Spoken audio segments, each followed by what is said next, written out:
Arch bishop Mar Ivanios പിതാവിന്റെ 72ാം ഓർമ്മ പെരുന്നാൾ നാം കൊണ്ടാടുന്ന ഈ അവസരത്തിൽ ആ പുണ്യദാതന്റെ ജീവിതത്തെക്കുറിച്ച് ഏതാനും ചില കാര്യങ്ങൾ ഞാൻ നിങ്ങളുമായി പങ്കുവച്ചുകൊള്ളട്ടെ.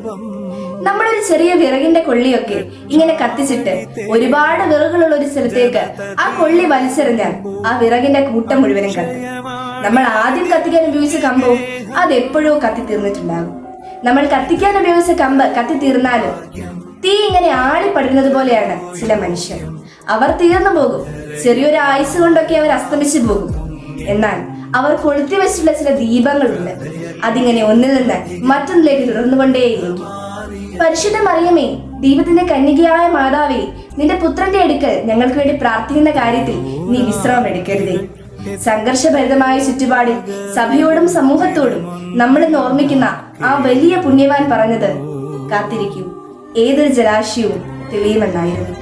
തന്റെ സമയത്തെ, സന്ദർഭത്തെ, അറിവിനെ, ഊർജത്തെ, ഒരായുസ്സിനെ മുഴുവനും മറ്റുള്ളവർക്കായി പങ്കുവയ്ക്കുന്ന വലിയൊരു ജീവിതത്തിന്റെ ഉടമയായിരുന്നു ധന്യൻ ആർച്ച് ബിഷപ്പ് മാർ ഈവാനിയോസ് പിതാവ്.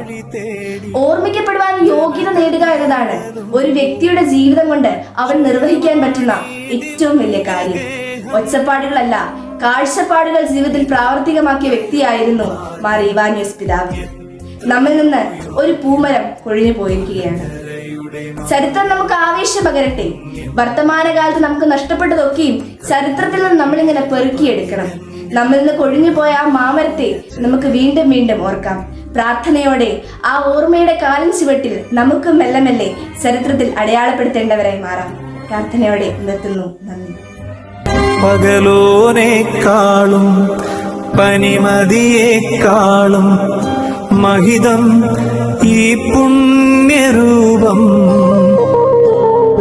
രക്ഷാവഴി തേടി ജനതതിയുഴലുമ്പോൾ അക്ഷയമാണീ ദിവ്യഗേഹം.